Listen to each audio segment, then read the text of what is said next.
عالم یا مفتی بتا دے گا تو یہاں پر میں واضح کر دوں کہ کوئی عالم یا مفتی اپنی جانب سے یا اندازہ لگا کر آپ کو نہیں بتاتے بلکہ سنتوں کا رخ کرتے ہیں، سنتوں کا خاص مطالعہ کرتے ہیں، تب کہیں جا کر آپ تک مسائل کا حل پہنچتا ہے۔ لہٰذا سنت کی اہمیت کو سمجھیں اور اس کو اپنی زندگیوں میں نفذ کریں، کیونکہ جس طرح عبادات، نماز، روزہ، حج وغیرہ جس میں اتباع سنت مطلوب ہے، اسی طرح اخلاق و کردار، کاروبار، حقوق العباد اور دیگر معاملات میں بھی اتباع سنت مطلوب ہے۔ گویا اپنی پوری زندگی میں خواہ انفرادی ہو یا اجتماعی، مسجد کے اندر ہو یا مسجد کے باہر، بیوی بچوں کے ساتھ ہو یا دوست احباب کے ساتھ، ہر وقت اور ہر جگہ سنت کی پیروی مطلوب ہے۔ مختصر یہ کہ سنت کے بغیر ہم کچھ بھی نہیں ہیں۔ اس طار فانی میں جب کوئی بندہ کسی انسان سے محبت کرنے لگتا ہے تو اپنے محبوب کے نقش قدم پر چلنے لگتا ہے، اس کے عادات و اعمال کو اپنانا شروع کر دیتا ہے، حتیٰ کہ اپنے محبوب کی محبت میں وہ ایسے کام بھی انجام دیتا ہے جو اس سے ناپسند ہو۔ تو اسی طرح سے ہر ایک مسلمان اپنے آخری نبی صلی اللہ علیہ وآلہ وسلم سے محبت کرنے کا دعوی ہوتا ہے۔ چنانچہ محبت کا مطلب تو یہی ہوا کہ ان کے تمام حکم کو دل و جان سے اپنانا چاہیے، ان پر عمل پیرا ہو کر زندگی گزارنی چاہیے۔ پھر جب بات آتی ہے سنت پر چلنے کی تو وہ سارے رسول سے محبت کے دعوے کہاں غائب ہو جاتے ہیں؟ کیا یہ انسانوں کے لیے خسارے کا سامان نہیں ہے؟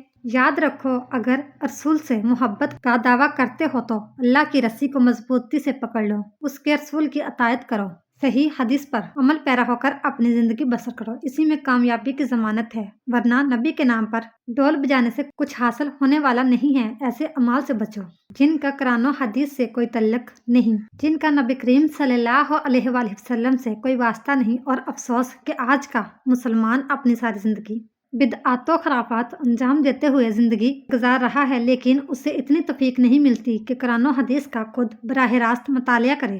جو عمل باپ دادا کرتے آ رہے ہیں ان امور کا کوئی تعلق دین اسلام سے ہے بھی یا نہیں، کیونکہ غم اس بات کا نہیں کہ لوگ بدعت پر عمل کر رہے ہیں، بلکہ غم تو اس بات کا ہے کہ لوگ بدعت کو سنت سمجھ کر انجام دے رہے ہیں۔ میری تمام مسلمانوں سے یہ گزارش ہے کہ اپنے اعمال کا جائزہ لیں کہ جو عمل آپ دین کا حصہ سمجھ کر انجام دے رہے ہیں، اس کا طریقہ ہمارے نبی کے طریقے سے ملتا بھی ہے یا نہیں۔ لہٰذا ہمارے لیے یہ ضروری ہے کہ ہم ہمارے نبی کی صحیح اور ثابت شدہ سنتوں پر عمل کریں۔ رسول اللہ صلی اللہ علیہ وآلہ وسلم کے 40 اصول۔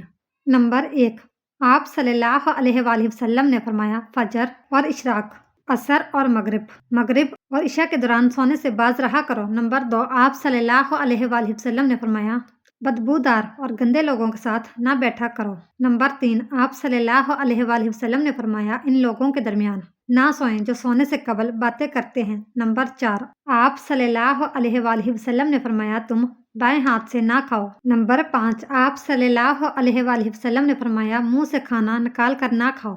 نمبر 6، آپ صلی اللہ علیہ وآلہ وسلم نے فرمایا، اپنے کھانے پر اداس نہ ہوا کرو، یہ عادت ہمارے اندر ناشکری پیدا کرتی ہے۔ نمبر 7، آپ صلی اللہ علیہ وآلہ وسلم نے فرمایا، گرم کھانے کو پھونک سے ٹھنڈا نہ کرو۔ نمبر 8، آپ صلی اللہ علیہ وآلہ وسلم نے فرمایا، اندھیرے میں مت کھاؤ۔ نمبر 9، آپ صلی اللہ علیہ وآلہ وسلم نے فرمایا، کھانے کو سونگا نہ کرو، کھانے کو سونگنا بد تہذیب بھی ہوتی ہے۔ نمبر 10، آپ صلی اللہ علیہ وآلہ وسلم نے فرمایا، منہ بھر کے نہ کھاؤ کیونکہ اس سے معدے سے ذمہ داری بڑھ جاتی ہے۔ نمبر 11، آپ صلی اللہ علیہ وآلہ وسلم نے فرمایا، ہاتھ کے کڑاکے نہ نکالا کرو۔ نمبر 12، آپ صلی اللہ علیہ وآلہ وسلم نے فرمایا، جوتے پہننے سے قبل اسے جاڑ لیا کرو۔ نمبر 13، آپ صلی اللہ علیہ وآلہ وسلم نے فرمایا، نماز کے دوران آسمان کی طرف نہ دیکھو۔ نمبر 14، آپ صلی اللہ علیہ وآلہ وسلم نے فرمایا، رفع حاجت کی جگہ یعنی واش روم میں مت تھوکو۔ نمبر 15، آپ صلی اللہ علیہ وآلہ وسلم نے فرمایا، لکڑی کے کوئلے سے دانت صاف نہ کرو۔ نمبر 16، آپ صلی اللہ علیہ وآلہ وسلم نے فرمایا، اپنے دانتوں سے سخت چیز مت توڑا کرو۔ نمبر 17، آپ صلی اللہ علیہ وآلہ وسلم نے فرمایا، ہمیشہ بیٹھ کر کپڑے تبدیل کرو۔ نمبر 18، آپ صلی اللہ علیہ وآلہ وسلم نے فرمایا، دوسروں کے عیب تلاش نہ کرو۔ نمبر 19، آپ صلی اللہ علیہ وآلہ وسلم نے فرمایا، بیت الخلاء میں باتیں نہ کیا کرو۔ نمبر 20، آپ صلی اللہ علیہ وآلہ وسلم نے فرمایا، دوست کو دشمن نہ بناؤ۔ نمبر 21، آپ صلی اللہ علیہ وآلہ وسلم نے فرمایا، دوسروں کے بارے میں جھوٹے قصے بیان نہ کیا کرو۔ نمبر 22، آپ صلی اللہ علیہ وآلہ وسلم نے فرمایا، ٹھہر ٹھہر کر صاف بولا کرو تاکہ بات پوری طرح سمجھ جائے۔ نمبر 23، آپ صلی اللہ علیہ وآلہ وسلم نے فرمایا چلتے ہوئے بار بار مڑ کر نہ دیکھو۔ نمبر 24 آپ صلی اللہ علیہ وآلہ وسلم نے فرمایا ایڑیاں مار کر نہ چلا کرو، ایڑیاں مار کر چلنا تکبر کی نشانیوں میں سے ہے۔ نمبر 25 آپ صلی اللہ علیہ وآلہ وسلم نے فرمایا کسی کے بارے میں جھوٹ نہ بولو۔ نمبر 26 آپ صلی اللہ علیہ وآلہ وسلم نے فرمایا کنجوسی نہ کرو۔ نمبر 27 آپ صلی اللہ علیہ وآلہ وسلم نے فرمایا اکیلے سفر نہ کیا کرو۔ نمبر 28 آپ صلی اللہ علیہ وآلہ وسلم نے فرمایا اچھے کاموں میں دوسروں کی مدد کیا کرو۔ نمبر 29 آپ صلی اللہ علیہ وآلہ وسلم نے فرمایا فیصلے سے قبل مشورہ ضرور کیا کرو اور مشورہ ہمیشہ سمجھدار کے بجائے تجربہ کار شخص سے کرنا چاہیے۔ نمبر 30 آپ صلی اللہ علیہ وآلہ وسلم نے فرمایا کبھی غرور نہ کرو، غرور ایک ایسی بری عادت ہے جس کا نتیجہ کبھی اچھا نہیں نکلتا۔ نمبر 31 آپ صلی اللہ علیہ وآلہ وسلم نے فرمایا گدھا گروں کا پیچھا نہ کیا کرو۔ نمبر 32 آپ صلی اللہ علیہ وآلہ وسلم نے فرمایا غربت میں صبر کیا کرو۔ نمبر 33 آپ صلی اللہ علیہ وآلہ وسلم نے فرمایا مہمان کی کھلے دل سے خدمت کرو، یہ عادت ہماری شخصیت میں کشش پیدا کر دیتی ہے۔ نمبر 34 آپ صلی اللہ علیہ وآلہ وسلم نے فرمایا برا کرنے والوں کے ساتھ ہمیشہ نیکی کرو۔ نمبر 35 آپ صلی اللہ علیہ وآلہ وسلم نے فرمایا اللہ پاک نے جو دیا ہے اس پر خوش رہو۔ نمبر 36 آپ صلی اللہ علیہ وآلہ وسلم نے فرمایا زیادہ نہ سویا کرو، زیادہ سونا یادداشت کمزور کر دیتی ہے۔ نمبر 37 آپ صلی اللہ علیہ وآلہ وسلم نے فرمایا اقامت اور اذان کے درمیان گفتگو نہ کیا کرو۔ نمبر 38 آپ صلی اللہ علیہ وآلہ وسلم نے فرمایا اپنی خامیوں پر غور کیا کرو اور توبہ کیا کرو۔ نمبر 39 آپ صلی اللہ علیہ وآلہ وسلم نے فرمایا روزانہ کم سے کم 100 بار استغفار کیا کرو۔ نمبر 40 آپ صلی اللہ علیہ وآلہ وسلم نے فرمایا کسی کے بارے میں جھوٹ نہ بولا کرو۔ اللہ تعالی ہمیں بہتر عمل کرنے کی توفیق عطا فرمائے، ہمیں حضور صلی اللہ علیہ وآلہ وسلم کی سنت پر عمل کرنے کی توفیق عطا فرمائے اور ہمیں نیک کاروں میں شامل کرے۔ اللہ پاک میری اور آپ کی بخشش فرمائے، آمین یا رب العالمین۔ اس طرح کی مزید اسلامک اور معلوماتی ویڈیو دیکھنے کے لیے ہماری ویڈیو کو لائک، شیئر اور چینل کو سبسکرائب ضرور کیجیے گا۔ Thanks for watching.